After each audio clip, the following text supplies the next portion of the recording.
In order to make real progress towards a financial goal, whether that's getting out of debt, saving up for a car, buying a home, increasing savings, anything, it's absolutely critical to know the numbers. Now, what do I mean by know the numbers? What I mean by that is you need to know a few important things. Number one, how much money is coming in every month? Number two, how much money is going out every month? And number three, of course, is more money coming in or going out every month? And the best way to answer those questions is to make and maintain a budget. And if you've never made a budget before, don't worry, I'm gonna walk you through the entire process in this video.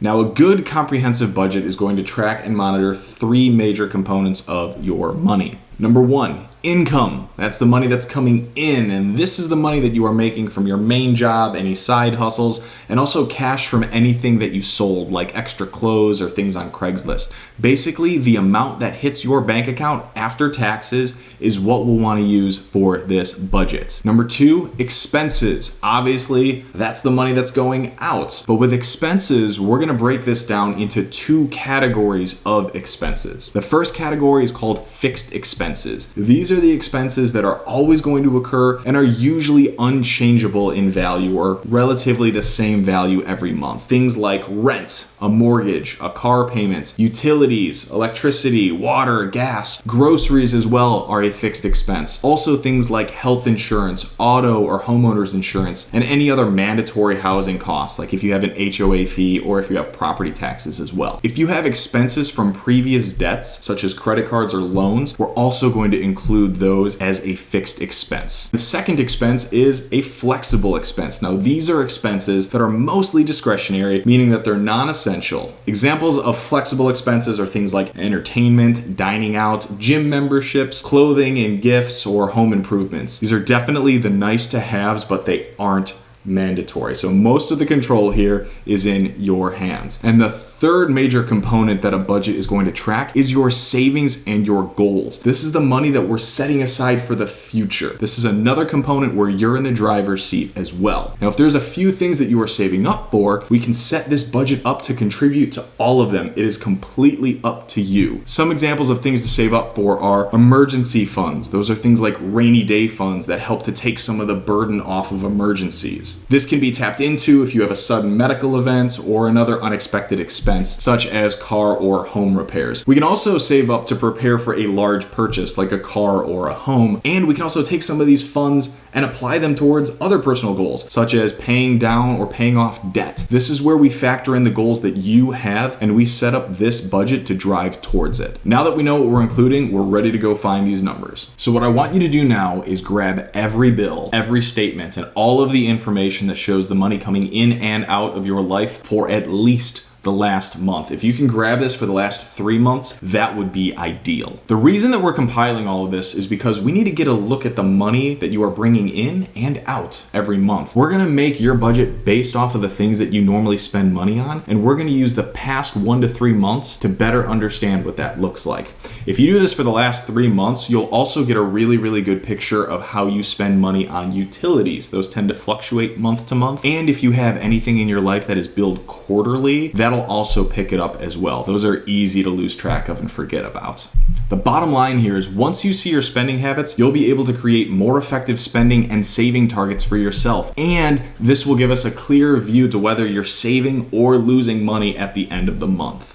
Now, before we continue, I just want to reiterate one quick thing. Your budget will be the most effective for you when you are making it to plan the month ahead. But again, in order to get the lay of the land on your expenses, we're going to use the previous months to help build this thing. Also, the budget that we're going to be building out will be a monthly budget. And the reason that we go this route with a monthly time frame is because most fixed expenses are billed on a monthly cycle. Things like rent, mortgages, and utilities usually only charge once for the entire month, so we're going to build the plan around that time frame. Now, if you have an expense that's billed more frequently, like weekly or every 2 weeks, simply calculate out the total monthly cost of that expense so that we can track it correctly alongside everything else. All right, now to walk you through this process, I've created several free templates that you can download in the caption below. I have a printable PDF that you can write on, I have a PowerPoint that you can type into, or even a Microsoft Excel version that'll handle some of the math automatically. me. If you'd rather use a pen and some blank paper, that is totally fine. Simply mimic the layout and you'll be good to go. Now for this run through, I'm gonna be typing into the PowerPoint template so I can do a screen share in the video, and I'll be using some example income and expenses to show you how this all works. For this scenario, I'm gonna fill this out as someone with an average income of $35,000 a year who has an occasional side job and some common living expenses. Ready to go? Let's begin. Step 1. Income. It is time to add up the money that has been coming in. So on the left side of this chart, you're going to list all of your income transactions and the dollar amount in the right column. Now this should come from paychecks from work, any extra jobs that you might have taken on, and any extra cash that you brought in as well. The big takeaway here is everything that's coming into your account is what is going to add up to that total income that you see in the bottom right. And so for this month, that is $2,525. All right, next on the list are those fixed expenses. And remember, these are the expenses that are hitting every single month, and the majority of them are consistently for the same amount. So it makes it really simple and straightforward to budget for these. Now at the top of the list is going to be your housing. So no surprise there. We've got rent at $650 in this example. Next on the list, another must-have, groceries. Obviously, we're getting those every month, so I've tacked on $250 in this example. I've also got two different types of insurance here. I've got health insurance and car insurance. And if I've got car insurance, that means I have a car. So if I'm like most Americans, I have a car payment on that car, which hits every month. And so I've added that in here. And I've also added gasoline projected at $75 a month to keep the car running. In addition, I have my cell phone, my internet, my electricity, and my water added in as a fixed expense because all of those utilities that have that recurring monthly charge need to make sure I've got money carved out for those. And last but not least, I've added in my credit card minimum payment because if I am carrying a balance on my credit card, I am going to make sure that I have money carved out for that amount as a non-negotiable fixed expense. And so when you take everything on this list from rent and housing at the top all the way down to the small utilities like water, you'll see in this example, we've added up to $1,700 in fixed expenses.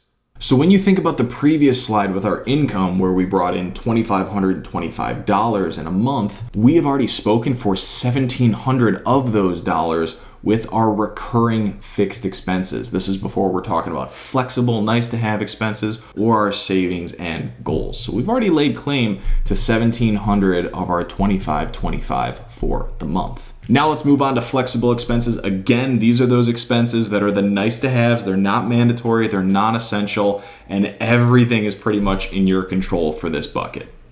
At the top of the list there, dining out at restaurants. Dining out is one of the most common flexible expenses that we see in America. So between fancy dinners, between fast food on the way home from work, we're going to go ahead and tally that up at $200 a month. Clothing and footwear is another big expense that we see hitting the flexible line every single month in America. In fact, the average American spends about $1,800 a year on new clothes and shoes. And so I just divided that by 12, and that's $150 a month. Perfect for this example. One sleeper in the flexible expense category are drinks. All of those coffee runs in the morning or the afternoon, or going out to drink for the game or going to a bar with friends. That adds up. And so I've thrown $4 a day as our example amount here, which equals $120 per month. And like we talked about, memberships and subscriptions are also flexible expenses. So even though your gym membership or your content streaming subscriptions are the same recurring amount every month, that is considered a flexible expense. Now there's a few big ticket items that I left off on this example, but I wanted to make sure to include them in the video. Things like a cable or satellite TV subscription. Those are usually not inexpensive and billed monthly. Those are definitely a flexible expense. And also subscriptions for things around the house. I feel like nowadays you can get a subscription for anything from a toothbrush to laundry detergent. And a lot of those things we kind of take for granted. They're kind of just recurring in the background. They just show up. It becomes part of our routine. But those can add up as well. So make sure that you are catching those and logging all of those in your flexible expenses. Now, if you add up everything on this list, our flexible expenses for the month are coming in at $550. And moving on to step 4, we're going to start to talk about your savings and your goals. So if you're setting aside money for a large purchase, to fill up an emergency fund, or also to pay down some debt, it's absolutely critical that we are carving out some funds every single month to accomplish these goals. Because if something's going to get tracked, it's going to get accomplished. And a lot of times, saving for the future just tends to take a back seat, but not anymore. Now on the right side here, you're going to see I've got 3 common examples here with some standard amounts. Number 1, putting a couple $100s aside to save up for a down payment on a house. I've got that added in here. I'm also going to take $100 a month and I'm going to set it aside for my emergency fund, my rainy day fund. And I've also added the goal of putting an extra $100 towards my credit card balance every month. Now, if I take these 3 items, that's going to add up to $400 every month. All right, so we've added up our income, we have listed out our fixed and flexible expenses, and we have charted out our savings and goals for the month. It's now time to do the math and see if our income can cover the tab. So to figure out if we are over or under budget, we are going to take our income and we are going to subtract our fixed expenses. We're going to subtract our flexible expenses, and we're going to subtract our savings and goals from that number. And the number that we're left with is going to tell us whether we are over or under budget for the month. Now, at the end of the month, if your expenses exceed your income, like you saw in our example here, you are over budget, which means that you are either losing money every month, or at the very least, you're delaying any progress towards your savings or your goals. Now, if you found yourself in a situation like that during this exercise where you were over budget, don't worry, because again, we were using our past expenses as an example to set up our future budget. And now it's time to plan for the future.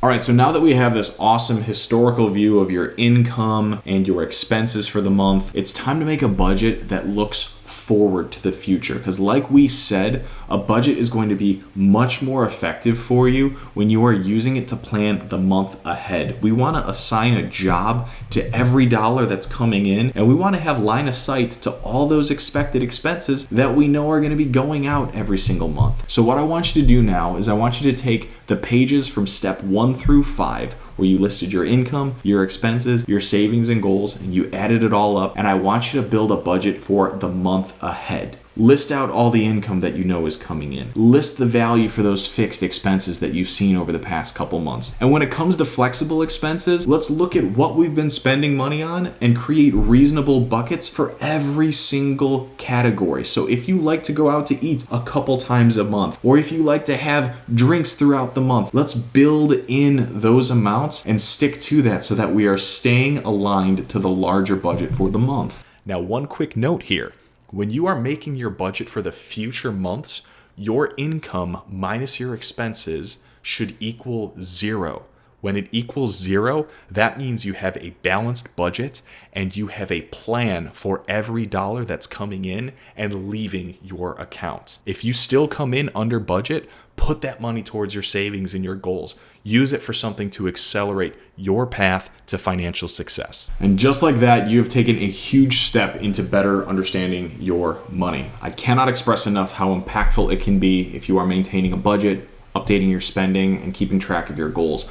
I could literally spend 15 minutes talking about the benefits of budgets, and I probably will in another video. But this document is truly the launch pad for any financial goal. Now, I know that this video runs a little long and that there's some work involved, but if you complete these strategies and work to create your budget, I promise you that you will walk away feeling more in control of your situation. Yes, there's ways to automate budgeting, and yes, there's apps that can simplify the process, but there is a real value in reviewing every charge, because every single time you're doing that, you're becoming very aware of your spending habits, and you're also identifying anything that may be holding you back financially. Now, as you all know, liking and subscribing to this channel does help to support these videos, but more importantly, if you know someone who can benefit from this message, please share it with them. My goal with every video is to provide simple strategies that anyone can do to help set them up for financial freedom.